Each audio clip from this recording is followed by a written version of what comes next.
as the year is winding down to a close, I am going to be talking about my top 10 best and worst films. Today, we are going to be talking about the top 10 worst films of 2021, and then tomorrow, we're going to be talking about the best of 2021. And then, following day, we're going to be talking about the most anticipated films of 2022. Granted, nothing gets delayed in 2022, so without further ado, let's go ahead and get started with the worst of the year. At number 10, I have Dear Evan Hansen. Dear Evan Hansen to me is a musical that could have been done right. There were a lot of changes and a lot of liberties and a lot of risk that this musical actually did take, and I appreciated the way that they handled the situation. However, the result of the situation was that it wasn't a tight and clean story.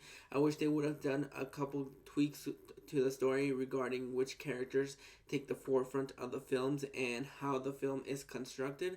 And it left me with a really bad taste in my mouth as we went forward into the film, and I just really didn't enjoy myself as much as I wanted it to. There were a couple of moments in the film that I actually did appreciate for what it was, especially a couple of musical numbers, but overall this was a disappointing film. At number 9, I have Clifford. Clifford is a movie that I was hesitant to check out. It wasn't on a really high level that I really wanted to check this film out. The trailer looked cute enough, but I wasn't sure how the CGI was going to mesh with the live action. And for the most part, it's very unnoticeable when it's the close-ups of Mary Elizabeth and Clifford are in the same frame. The CGI looks spectacular. But whenever they try to make Clifford move, or somebody is on top of Clifford and they move Clifford around, especially when somebody's on top of Clifford, it really took me out of the film and I really didn't enjoy it. Plus, there's this little side plot in the film regarding Clifford and what they want to do with him that really didn't flow with the film. It's way too cartoony, and I really wish I could have enjoyed this a little bit more, but it was mostly the fact that whenever Clifford moved, it really did take me out of the film. At number 8, I have a film that I never thought I would have put in my top 10 worst films, because I've enjoyed the past 8 films in the series, even the bad ones that a lot of people don't appreciate. I don't know why, but F9 was a huge letdown. This film tried to go way too bombastic, way too in the realm of unbelievability, and it suffered for that because at every single turn there was a lot of things that they did, especially whenever we see Dom Toretto. There were a lot of moments in this film that went from ridiculous to stupidity, and I really didn't enjoy the way that this film was going in. It really tried to do way too much, and it felt like they were doing a lot just to get to a memed up place. And so that is what the film feels like for about 2 hours and 20 minutes. It feels like a 2 hour and 20 minute meme show where there are a lot of jokes that don't hit. There are some that hit, but a lot of the things that you like the Fast and Furious films for, it went way out there, and I wish they would have toned it back a little bit, just like we got in 5, 6, and 7. At number 7, I have Escape Room 2. Now, I know that the first one is not beloved. It's not a classic. It's not a really well done film. But I had fun with the first one. Escape Room 2 has a lot of moments where they try to do something different and something unique. But ultimately, I wish they would have done a different direction with this film. There were a lot of moments in this film that I wish we could have gotten to know these characters. There are some things that there are traits that some people have. Like there's one girl that can't feel pain, and I wish they had settled some rooms around those kind of situations. But unfortunately, they don't. And then they bring back Deborah Ann Wool towards the end of the film, where she's basically has been creating all these mazes, and the last room that they do is one that reminds her of her daughter. I haven't gone back to see the first one since I saw the second one when I had my little double feature, but I don't remember Deborah Ann Wool referring to a daughter in that film. I do. She is part of like the Marine Corps or something like that, but I don't remember her having a daughter. And so, if she did have a daughter in the first one, then I need to maybe rethink my thoughts on the second one towards that last half of the film.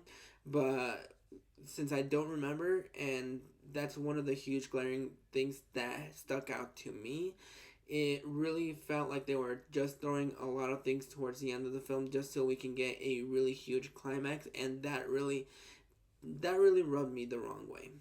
And number six, we have Snake Eyes. Henry Golding plays Snake Eyes in this film, and this film was really, really disappointing. Some of my major issues with this film is going to be reflecting on my number fifth film of the worst film of the year. So I'm going to tie those two together. But the shaky cam action in this film was really awful. Sometimes I don't mind shaky cam. I think sometimes it's done well. Like, I know a lot of people don't like it, but in the Jason Bourne films, I really enjoy the shaky cam in those films. I don't know why, but I do enjoy it. But in this film, there were just a lot of quick cuts, a lot of shaking. You could not see the action throughout the film, and it really bugged the living hell out of me because I just wanted to walk out after the first action sequence. And it's hard to get behind a unlikable character because of all the things that Snake Eyes does in this film. It really didn't feel like Snake Eyes. It felt like a douchebag version of Snake Eyes, and a lot of the moments that we had in this film with Henry Golding for the most part does a really good job of trying to be Snake Eyes, but unfortunately it just became a hassle towards the end of the film, and there was just a lot of things that I couldn't gravitate to. So Snake Eyes, number six. And number five is Mortal Kombat. I had a lot of hopes for this film, but not as high as a lot of people that are fans of the original Mortal Kombat. I didn't grow up watching Mortal Kombat. I played Mortal Kombat here and there, but more of the reflecting of what my gripes was with Snake Eyes. The action sequences were really shaky. Some of the CGI towards the end of the film really didn't look all too good. It looked really awful, and a lot of the dialogue in the film was really cheesy. It was really campy. There are some fun moments in the film. They set it up really well in the opening of the film, but I wish we could have gotten a little bit more of the rivalry between Sub-Zero and Scorpion. At number four is a movie that I was really looking forward to because it reminded me a lot of Searching, and it looked pretty intense. Number four, we have Profile. This movie was it wouldn't have been on my top 10 anticipated films of the year if I did make one. But it was really intriguing, and I liked the way that the film was constructed in that searching kind of way, but it really was boring. It was about 87 minutes, I believe. I believe the runtime is 87 minutes, and it just felt like the longest 87 minutes. It was just painfully done. There was nothing suspenseful. The characters didn't really make the smart choices. And sometimes you just wanted to walk through. Sometimes you just wanted to go through the screen and grab the person and say, "Do your fucking job." But this was a movie that I was really looking forward to, just because I like Searching and I like that webcam style, and so I wish this could have been a little bit better, but unfortunately, it really let me down. Number three, I have Neil Blomkamp's latest, Demonic. What can I say about this film? It is intriguing enough. I think Reminiscence is better executed just because of the way that film is constructed. It is a movie about trying to relive your past memories and trying to go back in time and just relive those precious memories. Whereas we have Demonic, a woman is trying to, I believe she is trying to find a reason why either her mom hates her, or she's trying to find the cause of death of her mother. See, now I don't even remember what the fuck the film was. That's why this film isn't number 3. And it would have been higher, except I saw 2 films that were painful, that were a lot more painful, and I would rather watch Demonic than these next 2. So at number 2, I have, unfortunately, Tom and Jerry. 2 films from my childhood on my worst films, when they could have been on the best films if they actually made a really good film out of Tom and Jerry. The moments we had with Tom and Jerry were the best moments. Where the film got really fucking annoying was when we ever cut back to, and I hate saying his name, Michael Pena. And I really hate saying her name because I love her. Chloe Grace Moretz. Whenever we cut back to those 2 characters, Chloe Grace Moretz, most importantly, it was the most annoying living shit thing that I have ever seen and ever heard. And I feel so bad for Michael Pena because he is a fantastic actor. I have no idea why he chose to do Tom and Jerry. He did The Lincoln Lawyer. He's great in Ant-Man as Louise. He has some great comedic moments, but every single time that he opened up his fucking mouth, he was even this movie isn't really good. It just had some good moments. Even fucking Jexy, he was good in. And that movie is a lot better compared to this piece of trash that I had to endure because it was really the most annoying fucking thing. And there were some comedic moments, if you want to call it that, but to me, it was just the most annoying fucking thing that I have ever heard. And now, we've come to the grand prize winner.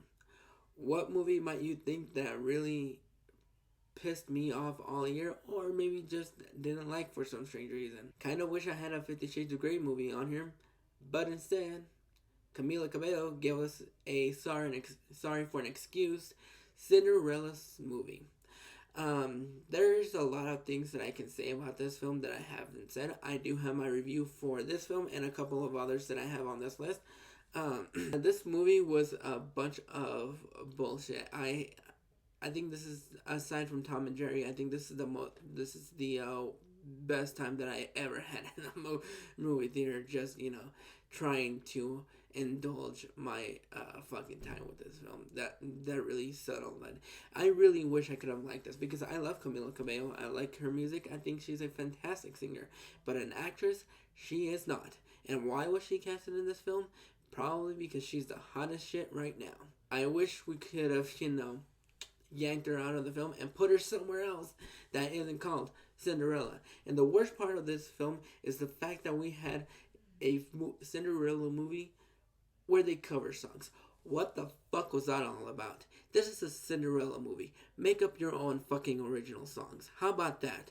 The direction, good enough. Dina Menzel or Adele Dazeem is probably the funnest thing because she probably forgot what kind of movie she was in and she went off the rails, and I think she was the most entertaining part of the film. But this movie annoyed the living shit out of me, and trust me, I really did want to enjoy this film just because I love Camila Cabello. And there were times when I just wanted to see somebody else on screen.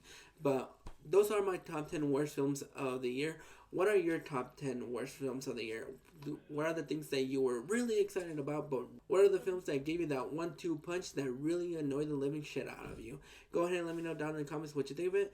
Look forward to my top 10 best films coming out tomorrow.